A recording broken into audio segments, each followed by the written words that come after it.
మనం తెలుగులో ఇలా అంటుంటాం కదా, ఈ నెక్లెస్ తన అందాన్ని మరింత ఎక్కువ చేసింది అని. మరి దీన్ని ఇంగ్లీష్లో చెప్పాలంటే ఎలా చెప్పాలంటే ఎక్సెంచువేట్ అనే వర్డ్ని యూజ్ చేసి చెప్పాలి. మనం ఇలా చెప్పచ్చు, ద నెక్లెస్ ఎక్సెంచువేటెడ్ హర్ బ్యూటీ. ఓకేనా? ఎక్సెంచువేట్ అంటే దేనన్నా మరింత ప్రాముఖ్యంగా చేసి చూపించడం. మనం ఇలా చెప్తుంటాం కదా, ఈ డ్రెస్ ట్రై చేయి, ఇది నీ పర్సనాలిటీని ఇంకా బాగా చూపిస్తుంది అని. Try this will accentuate your personality.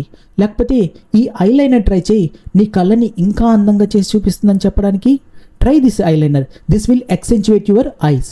ఇలా చెప్పచ్చు. ఓకేనా? చూడండి, don't do it will accentuate your foolishness అంటే అలా చేయకు, అలా చేస్తే నీ ఫూలిష్నెస్ ఇంకా కనిపిస్తుంది అని చెప్తున్నాం. ఓకేనా? లేదా his verse accentuated how sad he was. అతను ఎంత బాధగా ఉన్నాడో అతని వర్స్ చెప్తున్నాయి అని దీని అర్థం.